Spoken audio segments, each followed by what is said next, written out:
ನಮಸ್ಕಾರ ಎಲ್ರಿಗೂ. ನವರಾತ್ರಿಯ 9 ದಿನದ ದೇವಿಯ 9 ಅವತಾರಗಳ ಪುರಾಣ ಕಥೆಗಳ ವಿಡಿಯೋ ಸೀರೀಸ್ನ 3ನೇ ವಿಡಿಯೋ ಇದು. ನನ್ನ ಹಿಂದಿನ ವಿಡಿಯೋದಲ್ಲಿ ನವರಾತ್ರಿಯ 2ನೇ ದಿನದ ಆರಾಧ್ಯ ದೇವತೆಯಾದ ಬ್ರಹ್ಮಚಾರಿಣಿಯ ಹಿನ್ನೆಲೆಯ ಬಗ್ಗೆ ನೋಡಿದ್ದೇವೆ. ಈ ವಿಡಿಯೋದಲ್ಲಿ ನವರಾತ್ರಿಯ 3ನೇ ದಿನದ ಆರಾಧ್ಯ ದೇವಿಯಾದ ದೇವಿ ಚಂದ್ರಘಂಟಾ ಹಿನ್ನೆಲೆಯ ಬಗ್ಗೆ ತಿಳಿದುಕೊಳ್ಳೋಣ. ಪಾರ್ವತೀ ದೇವಿಯ ಚಂದ್ರಘಂಟಾ ರೂಪ ದೇವಿಯ ವಿವಾಹಿತ ರೂಪವನ್ನು ಪ್ರತಿನಿಧಿಸುತ್ತದೆ. ಅವಳ ಹಣೆಯ ಮೇಲೆ ಅರ್ಧಚಂದ್ರನ ಆಕಾರದಲ್ಲಿ ತಿಲಕವಿರುವುದರಿಂದ ಆಕೆಯನ್ನು ಚಂದ್ರಘಂಟಾ ದೇವಿ ಎಂದು ಕರೆಯಲಾಗುತ್ತಂತೆ. ನವರಾತ್ರಿಯ ಹಬ್ಬದ 3ನೇ ದಿನದಂದು ಬೂದು ಬಣ್ಣದ ಬಟ್ಟೆಯನ್ನು ಧರಿಸುವುದು ಶುಭ ಎಂಬ ನಂಬಿಕೆ ಇದೆ.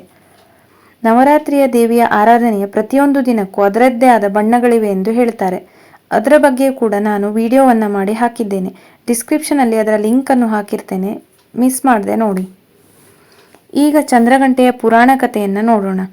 ಹಿಂದೂ ಧರ್ಮದ ಪ್ರಕಾರ ದುರ್ಗಾದೇವಿಯ 3ನೇ ಅವತಾರವೇ ಚಂದ್ರಘಂಟ. ಚಂದ್ರಘಂಟ ಅಂದರೆ ಗಂಟೆಯ ಆಕಾರದ ಚಂದ್ರನನ್ನು ಮಸ್ತಕದಲ್ಲಿ ಧರಿಸಿದವಳು ಹಾಗೂ ಚಂದ್ರಗಂಟೆಯ 3ನೇ ಕಣ್ಣು ತೆರೆದೇ ಇದ್ದು ಯಾವ ಸಮಯದಲ್ಲಿ ಆದರೂ ದುಷ್ಟಶಕ್ತಿಗಳ ನಿಗ್ರಹಕ್ಕೆ ಸಿದ್ಧಳಾಗಿರುವಂತೆ ಕಾಣುತ್ತಾಳೆ.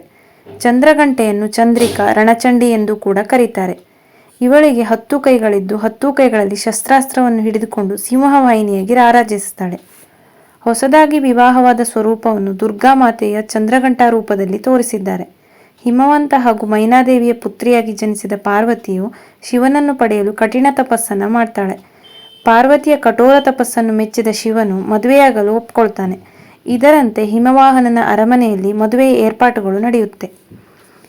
ಸ್ಮಶಾನವಾಸಿಯಾದ ಶಿವನು ತನ್ನ ಭಯಾನಕ ರೂಪದಲ್ಲೇ ತನ್ನ ಗಣಗಳೊಂದಿಗೆ ಮೆರವಣಿಗೆಯಲ್ಲಿ ಅರಮನೆಯನ್ನು ತಲುಪ್ತಾನೆ. ಬೂದಿಯಿಂದ ಮುಚ್ಚಲ್ಪಟ್ಟ ಶರೀರ, ಕೊರಳಿನಲ್ಲಿ ಸುತ್ತಿದ ಹಾವುಗಳು, ಗಂಟಿನಂತಿರುವ ಜಟೆದಾರಿಯಾದ ಶಿವ, ಅವನೊಂದಿಗೆ ದೆವ್ವಗಳು, ಪಿಶಾಚಗಣಗಳು, ಋಷಿಮುನಿಗಳು, ಅಗೋರಿಗಳನ್ನು ಒಳಗೊಂಡ ವಿಚಿತ್ರ ಮೆರವಣಿಗೆಯನ್ನು ನೋಡಿ ಪಾರ್ವತಿಯ ತಾಯಿ ಮೂರ್ಛೆ ಹೋಗ್ತಾರಂತೆ. ವಿವಾಹಕ್ಕೆಂದು ಸೇರಿದ್ದವರು ಶಿವನ ರೂಪ, ಅವನ ಗಣಗಳನ್ನು ನೋಡಿ ಆಘಾತವನ್ನೇ ಅನುಭವಿಸ್ತಾರಂತೆ. ಇದನ್ನು ಕಂಡ ಪಾರ್ವತಿಯು ಶಿವನಿಗೆ ಮುಜುಗರ ಆಗಬಾರದೆಂದು ಭಯಾನಕ ರೂಪವಾಗಿ ಚಂದ್ರಘಂಟೆಯಾಗಿ ಪರಿವರ್ತನೆಯಾಗ್ತಾಳೆ ಎಂಬ ಕಥೆಯನ್ನು ಪುರಾಣದಲ್ಲಿ ಮೆನ್ಷನ್ ಮಾಡಿದ್ದಾರೆ. ಚಂದ್ರಘಂಟಾ ದೇವಿಯ ರೂಪವನ್ನು ಹೇಗೆ ವರ್ಣಿಸಿದ್ದಾರೆ ಅಂತ ನೋಡಿ. ಚಿನ್ನದ ಮೈಬಣ್ಣವನ್ನು ಹೊಂದಿದ ಚಂದ್ರಘಂಟೆಯು 10 ತೋಳುಗಳನ್ನು ಹೊಂದಿದ್ಲು. 9 ತೋಳುಗಳಲ್ಲಿ ತ್ರಿಶೂಲ, ಗದೆ, ಬಿಲ್ಲು ಬಾಣ, ಖಡ್ಗ, ಕಮಲ, ಘಂಟೆ, ಕಮಂಡಲ ಹಾಗೂ 1 ತೋಳಿನಲ್ಲಿ ಅಭಯ ಮುದ್ರೆಯಿಂದ ಸಿಂಹವಾಹಿನಿಯಾಗಿ ರೂಪ ತಾಳ್ತಾಳೆ. ತನ್ನ ಭಕ್ತರಿಗೆ ತಾಯಿಯಂತೆ ಆದಿಶಕ್ತಿಯು ಸಹಾನುಭೂತಿಯನ್ನು ತೋರ್ತಾಳೆ ಹಾಗೂ ಕೆಟ್ಟವರಿಗೆ ಭಯಾನಕ ರೂಪದಲ್ಲಿ ಕಾಣಿಸ್ಕೊಳ್ತಾಳೆ.